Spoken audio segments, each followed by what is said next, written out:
지난 한 해 동안에도 은혜로운 찬양을 해주셨고 또 올 한 해도 은혜로운 찬양을 해주실 우리 성가대 분들에게 감사의 박수, 격려의 박수 하겠습니다.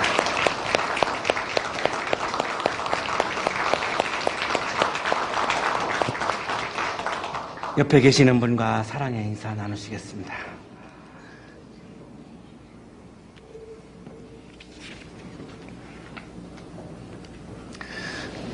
칸트는 1724년에 독일의 퀘니스베르크에서 태어났습니다. 부모님이 아주 독실한 루터교 개신교 신자였고요. 그래서 8살 때에 목사가 운영하는 경건주의 학교에 입학을 하는데 이 학교가 굉장히 강압적인 기독교 교육을 했습니다. 그래서 어릴 때부터 칸트는 마음속에 아주 기독교에 대해서 굉장히 신앙은 갖고 있지만 굉장히 기독교라고 하는 제도에 대해서는 굉장한 반감을 갖게 되고 평생토록 그렇게 충실한 교회 생활을 하지 않았습니다. 이 어릴 때 받은 이 반감이 너무나 오래오래 지속되었는데요. 그러나 근본적인 신앙은 또 철저히 지켰던 그런 사람입니다. 공부는 늘 항상 수석을 했고요. 13살 때에 아주 정말 존경하던 어머니를 잃고요. 16살 때에 퀘니스베르크 대학에 입학을 합니다. 서양은 신학부가 원래 학부를 졸업하고 나서 가게 되어 있기 때문에 신학을 공부할 것을 염두에 두고 일단 철학을 전공을 합니다. 20살 때에 그 영세 피역공이었던 그 아버지가 뇌졸중으로 쓰러집니다. 이 칸트가 장남이었습니다. 그래서 모든 이 동생들을 부양을 해야 되는 그런 책임을 갖게 되어서 9년 동안 가정교사를 합니다. 본인은 정말 자기는 형편없는 가정교사였다라고 이렇게 토론을 하는데요.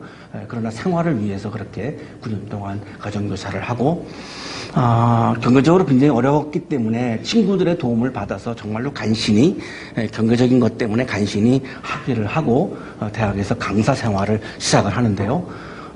생계 때문에 굉장히 강의를 많이 해야 했고 강의를 많이 해야 되니까 과목도 굉장히 많은 과목을 가르쳤는데 무려 72개의 과목을 가르쳤고 일주일에 20시간을 강의를 했습니다. 그러니까 연구할 시간은 거의 없는 거죠. 그냥 오로지 강의에 매진을 할 수밖에 없었습니다. 수차례 자기의 모교인 퀘니스베르크 대학의 교수직을 어플라이 하는데 계속 실패를 합니다. 근데 워낙 그 실력이 인정받았기 때문에 다른 대학에서는 제안이 왔는데 자기는 모교를 떠나지 않겠다라고 그렇게 결심을 하고 계속해서 지원을 하는데 실패를 하고 31살 때부터 15년 동안 대학 강사 생활을 계속을 하다가 46살 때에 드디어 이제 퀘니스베르크 대학 모교의 철학 교수로 임용을 받게 됩니다. 정식 교수가 되고 나니까 이제 강의 부담이 좀 줄어들었고 그래서 드디어 이제 본인이 정말로 하고 싶어 했던 연구에 매진을 하게 되는데요. 인간은 누구인가? 이것이 이 칸트 철학의 시작입니다. 인간은 누구인가? 그리고 인간은 이성적 존재자이다 이렇게 본인이 그렇게 답을 하고 이 이성적 존재다라고 하는 것을 더 이제 풀어가기 위해서 3가지의 질문을 던집니다. 나는 무엇을 인식할 수 있는가? 나는 무엇을 행해야만 하는가? 나는 무엇을 희망해도 좋은 것인가? 이런 3가지 질문을 하고 이 질문에 대한 답을 내린 책이 바로 순수이성 비판, 실천이성 비판, 판단력 비판이라고 하는 그 유명한 저서이죠. 순수이성 비판에서 칸트가 주목하는 것은 인간이 인식할 수 있는 것과 없는 것이 있다는 겁니다. 이거를 분간하는 것이 매우 우리 인간에게는 중요한데 인식할 수 없는 거를 인식하려고 하다가 보면은 오류가 나올 수밖에 없다는 거죠. 예를 들면 어떤 한 사람을 놓고 저 사람은 뭐 선하다, 악하다, 뭐 이렇게 우리가 쉽게 뭐 겸손하다, 교만하다 이렇게 판단을 이렇게 인식을 할 수 있는데요. 그런 거가 굉장히 위험한 거죠. 우리가 인식할 수 없는 부분을 인식하려고 하다가 보면은 굉장한 많은 오류를 범죄를 범하게 되고 거기서 많은 갈등과 대립이 또 일어나게 되고 굉장히 우리들의 사회도 헝클어지고 우리의 개인적인 삶도 헝클어지는 거죠. 이거를 이론 철학, 인식론이라고 그렇게 부릅니다. 실천이 성립판에서 강조한 것은 인간이 마땅히 해야 할 게 있고 인간이라면 마땅히 해야 할 게 있고 인간이라면 하지 말아야 할 것이 있다는 겁니다. 이거를 분간하지 못하는 데에서 굉장한 오류가 나온다는 거죠. 이게 바로 실천 철학 윤리학입니다. 판단적 비판에서 강조한 것은 인간이 희망해도 좋은 것이 있고 희망하면 안 되는 것이 있다는 거죠. 나 혼자만의 어떤 이익을 위해서 다른 사람들이 다 불행해지는 것을 내가 희망한다? 이걸 우리가 욕망이라고 부르는 건데요. 이런 거는 인간이라면 희망하면 안 된다는 거죠. 그래서 이거를 희망의 철학, 종교 철학이라고 부르는데요. 우리가 꿈꿔야 하는 것, 기도해야 하는 것이 있고 꿈꾸면 안 되고 기도하면 안 되는 것들이 있다라고 하는 것을 강조하는 그런 분야입니다. 새해를 시작하면서 우리들의 질문은 칸트의 질문과 같은 것 같습니다. 새해 인생의 길을 우리가 시작을 하면서 우리는 이런 질문을 하지 않을 수가 없습니다. 올해 1년 동안, 2019년 1년 동안 나는 무엇을 공부할 것인가? 내가 무엇을 알기 위해서 내가 1년 동안 노력을 할 것인가? 내가 무엇을 실천할 것인가? 내가 어떤 사람들을 만나서 어떤 사람들을 사랑할 것이고 어떤 사람들을 내가 교제하고 어떤 사람들을 만나서 내가 함께 사랑을 나누며 살 것인가? 우리들의 질문이죠. 세 번째, 2019년 한 해 동안 나는 무엇을 꿈꾸고 무엇을 기도할 것인가? 이것이 새해를 맞이하는 우리 모두의 아마 질문일 것이고요. 이 질문을 던지지 아니하면 한 해의 삶이 목표가 없는 그냥 별로 의미가 없는 그런 한 해의 삶이 될 가능성이 굉장히 많을 것입니다. 이 질문을 하지 않을 수가 없을 것입니다. 이 질문에 대한 해답에 따라서 한 해 동안 내가 추구하고 지향하는 방향성이 결정될 것이고요. 이 질문에 대한 답에 따라서 내 삶의 모든 한 해의 시간을 채우는 그런 색깔, 색채들이 아마 이렇게 드러나게 될 것입니다. 그것에 따라서 한 해 동안 내가 행복해질 수도 있고 한 해 동안 내가 불행해질 수도 있을 것이라고 그렇게 생각을 하는데요. 오늘 우리는 성서 일과를 통해서 이 세 가지 질문을 던졌던 그런 사람들을 만나고 있습니다. 헤로드 왕 때에 예수께서 유대 베들레헴에 나셨다. 그런데 동방으로부터 박사들이 예루살렘에 와서 당시 시대는 헤롯 왕 때였는데요. 이때는 유대가 로마의 지배를 받을 때였고 로마의 황제는 제1대 왕장, 1대 황제 옥타비아누스였습니다. 이 로마가 이제 전쟁을 해가지고 이제 전쟁에서 이기면 이제 점령군이 들어가죠. 로마 군인데요. 그래서 총독을 이렇게 세웁니다. 이렇게 도시를 다스리기도 했고요. 전 세계 로마군이 다 들어갈 수는 없으니까요. 그런 경우에는 이제 토착 이런 정치 세력에게 위임을 해서 그 지역을 다스렸는데요. 이거를 분봉왕 테트라아르케스라고 그렇게 부릅니다. 이 바로 헤롯은 예수님이 태어날 때에 바로 분봉왕이었습니다. 헤롯의 1세, 우리가 흔히 헤롯 대왕이라고 부르는 그런 사람인데요. 이 사람은 유대인과 에돔인의 혼혈인이었습니다. 그렇기 때문에 유대인들은 유대인이 아닌 순수 혈통이 아닌 이 헤롯을 이방인으로 보았고 그래서 왕으로 인정하지 않으려고 했습니다. 이방인을 굉장히 비하했기 때문에요. 그러니까 이 헤롯은 유대인들의 마음을 얻기 위해서 유대인들이 가장 중요하게 여기는 것이 두 가지죠. 성전과 율법입니다. 그래서 성전, 예루살렘 성전을 증축을 합니다. 굉장히 아주 좋은 그런 건물로 증축을 해서 이제 환심을 살려고 했던 거고요. 두 번째는 지중해 3대 항구인 이 가이사랴 항구를 이렇게 건설을 하는데요. 이 가이사랴를 이름을 딴 게 이제 로마를 의식을 한 거죠. 이 가이사랴가 당시에 지중해 3대 항구인데 그 유명한 그 원형 공연장이 있죠. 여기 지금 사진으로 보고 계시는데 제가 요 한가운데에서 무대에서 제가 노래를 불러봤습니다. 여행을 하는 중에 자꾸 주변에서 노래를 좀 부르라 그래가지고 그런데 음향이 전혀 없는데도 불구하고 너무너무 제 자신에게도 잘 들리는 정말로 신기한 그런 공연장입니다. 최근에도 뭐 주빈 메타 이런 분들이 여기서 연주를 했지요. 정말 뭐 부러운, 정말 한국에도 저런 거 있다면 청년들이 좀 거기서 마음껏 노래하고 이렇게 하면 참 좋겠구나 이런 생각을 그 당시에 했었는데요. 이런 정도로 굉장히 심혈을 기울였던 그런 도시를 이렇게 세우기도 했습니다. 정치를 위해서 자기의 세 아들, 아내, 장모, 처남까지도 죽였던 그런 아주 비정한 사람이었습니다. 이때 예수님께서 베들레헴에 나신 건데요. 이 베들레헴은 예루살렘에서 한 8km 떨어져 있는 그런 다윗의 고향이죠. 예수님이 태어나셔서 그런지 모르지만 지금도 여기는 무슬림들이 많이 사는데 기독교인이 아니면 시장을 할 수가 없는 그런 제도를 가지고 있습니다. 그래서 시장이 카톨릭이면은 부시장은 정교회 사람 시장이면 부시장은 카톨릭 이렇게 할 정도로 아주 독특한 그런 도시이기도 합니다. 이 동방으로부터 박사들이 예루살렘에 왔다. 요 이제 말씀이 굉장히 어려운 대목인데요.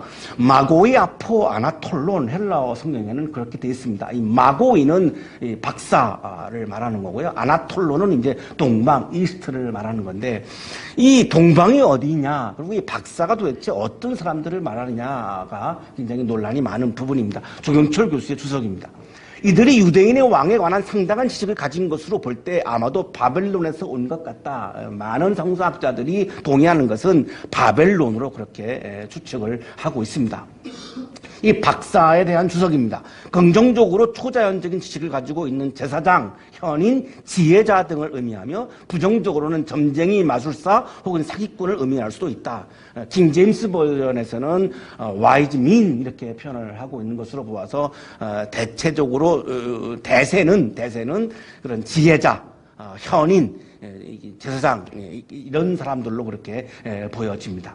분명한 것은 이 사람들은 이방인이었다라고 하는 것, 이거는 분명한 거죠. 이방인이었다라고 하는 거를 마태복음도 상당히 지금 강조하는 것으로 그렇게 보입니다. 이들이 바벨론으로부터 지금 예루살렘까지 걸어온 거죠. 와가지고 하는 말이 유대인의 왕으로 나신 이가 어디에 계십니까? 지금 헤롯이 왕인데 그 왕 앞에서 하는 말이 유대인의 왕으로 나신 이가 어디에 있습니까? 우리가 동방에서 그의 별을 보고, 메시아 별입니다. 그의 별, 메시아의 별을 보고 그에게 경배하러 왔습니다. 그러니까 헤롯 왕은 상당히 기분 나쁜 거죠. 자기가 유대인의 왕인데 유대인의 왕이 낫다라고 하는 말이 도대체 이게 무슨 말이겠습니까? 도대체 이거 이해할 수 없는 그런 말인데요. 중요한 것은 이들이 별을 보고 왔다는 거죠. 별을 보고 왔다는 겁니다.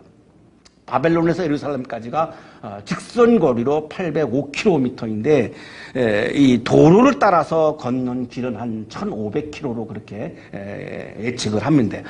이 히브리인들이 포로로 살다가 예루살렘으로 돌아오죠. 이때 돌아올 때 걸린 시기가 4개월입니다. 에스라 7장 9절에 나타나 있는데 4개월 동안 걸려서 온 그런 거리입니다. 물론 박사들은 이제 약대를 탔겠죠. 걸린 것은 아니니까요. 그렇게 따진다 할지라도 한 2개월을 거쳐서 지금 이렇게 예루살렘까지 이 바벨론에서 이 박사들이 지금 온 거죠. 지혜자들이 지금 온 거죠. 자, 이 사람들은 바벨론에 살면서 바벨론의 포로로 살고 있는 유대인들을 접촉했을 것입니다. 접촉하면서 유대인들에 대한 종교에 대한 이야기도 들을 것이고 학문적인 그런 욕구가 많은 사람들이니까요. 이 호기심이 많은 사람들이니까 유대인들의 종교, 유대인들의 철학, 유대인들의 뭐 관습 이런 것들에 대해서 굉장히 막 호기심이 많았을 것이고요. 그런 이야기를 들었을 것이고 유대인들이 가지고 있는 이 메시아니즘, 메시아 사상에 대해서도 굉장한 이야기를 들었을 것으로 추측을 합니다. 자, 이때에 가장 중요한 것이 하나가 있는데 발람이라고 하는 이방인 예언자가 천사의 이야기를 듣고 예언을 했습니다. 이 모압 왕이 이스라엘을 저주해라 이렇게 막 얘기를 하는데 이 발람이라고 하는 예언자가 천사로부터 강권적으로 말씀을 듣고 축복을 합니다. 저주를 못하고 그 천사의 말씀에 이렇게 지배를 당해가지고 자기 의중하는 관계없이 축복을 합니다. 그때 축복할 때 한 말이 메시아 탄생을 예고를 했습니다. 이게 민수기 24장 17절에 기록이 되어 있습니다. 나는 한 모습을 본다. 그러나 당장 나타날 모습은 아니다. 나는 그 모습을 환히 본다. 그러나 가까이에 있는 모습은 아니다. 한 별이 야곱에서 나올 것이다. 이스라엘을 말하는 거죠. 이스라엘을 저주하라고 했는데 이스라엘에서 별이 나온다. 그 별은 누구냐? 한 통치 지팡이가 이스라엘에서 일어설 것이다. 온 우주를 통치하시는 그 메시아가 이스라엘에서 나온다라고 하는 이스라엘을 축복하는 예언을 발람 예언자가 자기의 의도와 관계없이 한 겁니다. 이 구스타프라고 하는 화가가 그린 그 지금 발람이 천사로부터 말씀을 받고 있는 그런 장면인데요. 이 이야기도 분명히 들었을 것입니다. 주경철 교수의 주석입니다. 그때 사람들은 모든 사람이 태어나면 하나의 별이 생겨났다가 죽으면 사라진다고 믿었으며 특별히 위대한 인물의 별은 다른 별보다 훨씬 밝았다고 생각했다. 이건 뭐 서양만 중동만 그런 것이 아니라 뭐 우리나라도 옛날에 다 그랬던 것 같아요. 대주영이라고 하는 드라마를 보면은 별이 뜨니까 대주영의 출생을 했다 뭐 이렇게 그 드라마에서도 이렇게 나온 것 같은데요.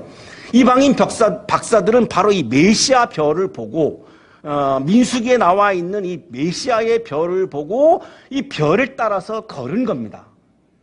단지 이유가 그 하나밖에 없습니다. 별을 따라서 1500km나 되는 4개월이 걸어서 4개월 달리는 길을 지금 이 오로지 별만 보고 지금 걸어온 거죠.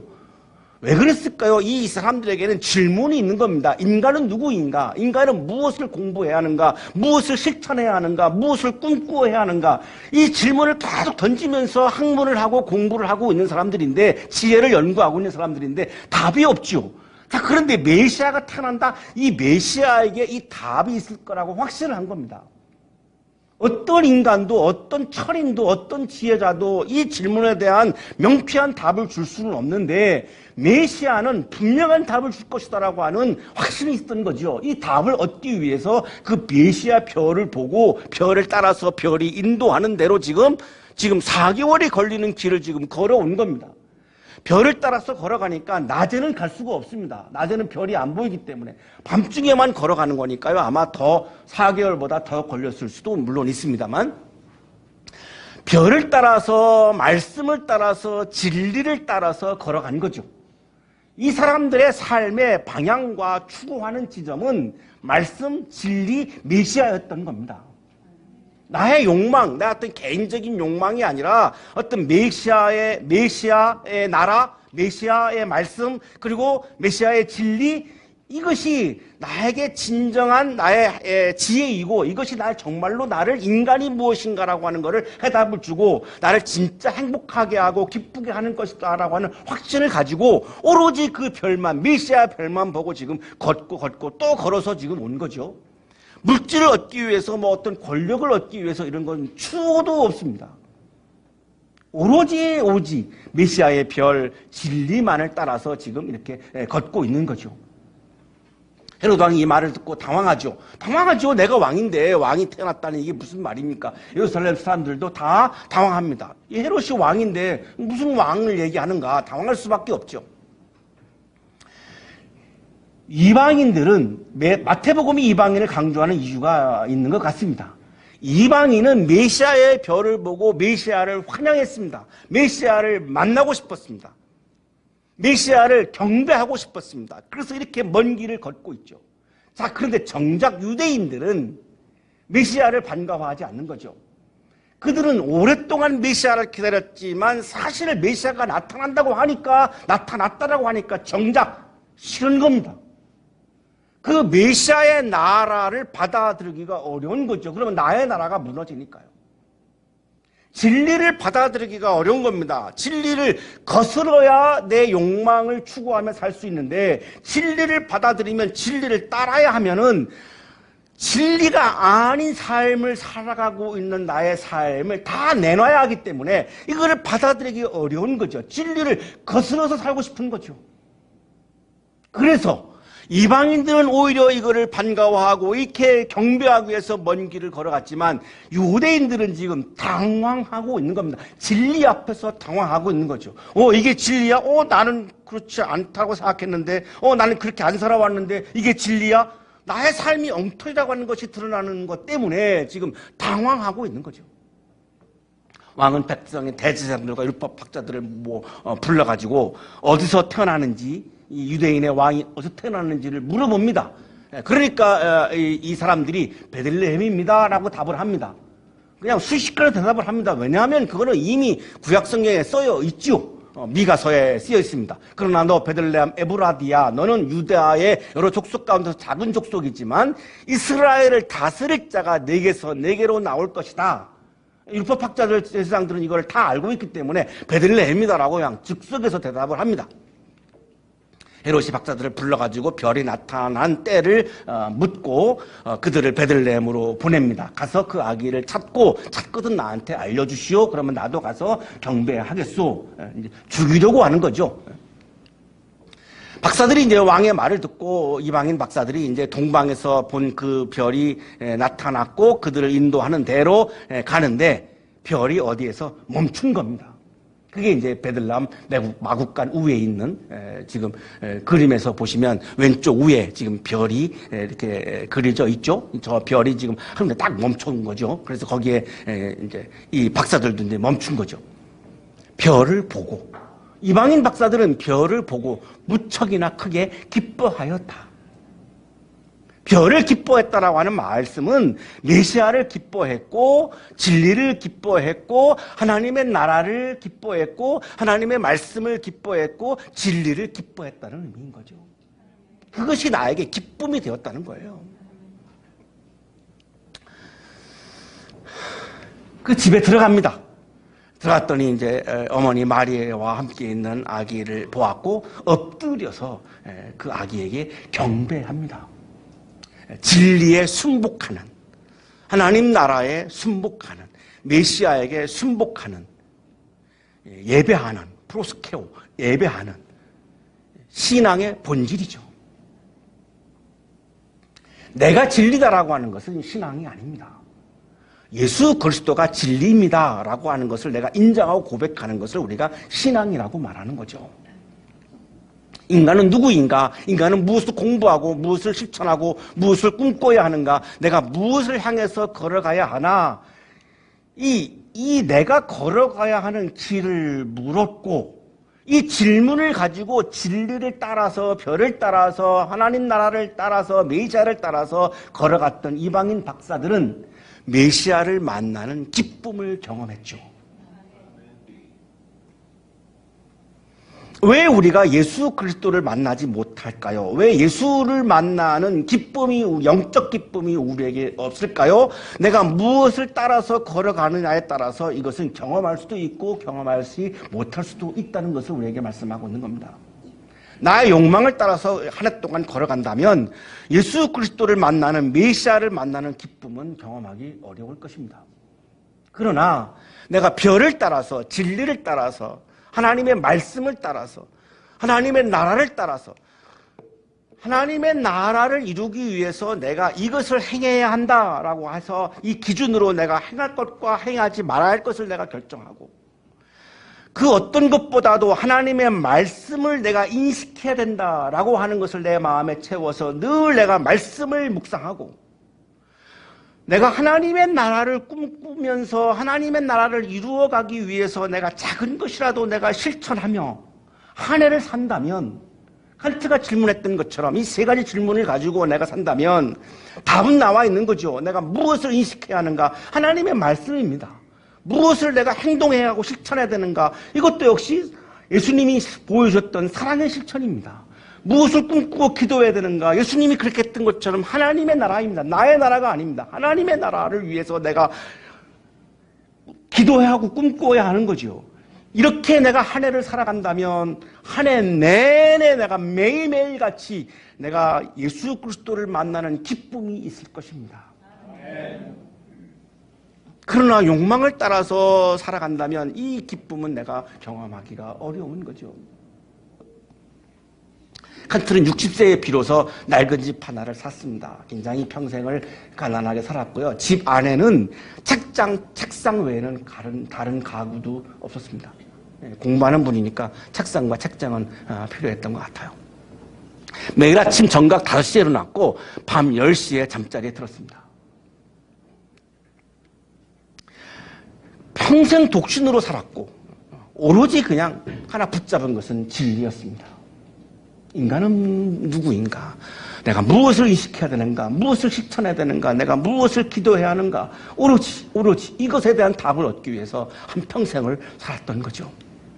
실천의성 비판 맺은 말 맨 첫 문장에 칸트가 이렇게 써놓았는데요. 이게 지금 칸트의 묘비에 그대로 옮겨져서 쓰여 있습니다. 그에 대해서 자주 그리고 계속해서 숙고하면 할수록 점점 더 새롭고 점점 더 큰 경탄과 외경으로 마음을 채우는 두 가지 것이 있다. 그것은 내 위에 별이 빛나는 하늘과 내 안에 도덕 법칙이다. 하늘의 진리, 하나님의 말씀이죠. 내 안에 있는 진리, 양심의 진리이죠. 이 두 가지에서 내가 생각하고 사유하면 할수록 나에게 큰 경탄이 주어진다. 큰 기쁨이 주어진다. 이것을 실천의상 비판 맺은 말 맨 첫 문장에서 이렇게 이야기하고 있고, 이번에 삶의 정리라고도 할 수 있을 것 같습니다.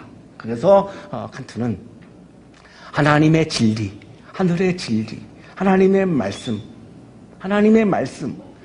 그리고 하나님이 내 안에 그 말씀을 통해서 나에게 주셨던 내 양심, 이것을 따라서 한평생을 살았고 이것이야말로 우리들의 인생에 있어서 가장 기쁜 인생이다라고 그렇게 결론을 내리고 있습니다. 2019년 한 해 동안 하나님의 말씀을 깊이 묵상하시고 사랑을 실천하시고 하나님의 나라를 위해서 기도하시면서 살아가셔서 영적인 기쁨이 충만한 복된 새해가 되시기를 주님의 이름으로 축복합니다. 거룩하신 주님, 새해를 주셔서 감사합니다. 새해에는 지난해보다 하나님의 말씀을 더 깊이 묵상하는 새해가 되게 해주시고 사랑을 열정적으로 실천하는 새해가 되게 해주시고 하나님의 나라를 더 기쁘게 꿈꾸고 기도하는 복된 새해가 되게 해 주시옵소서.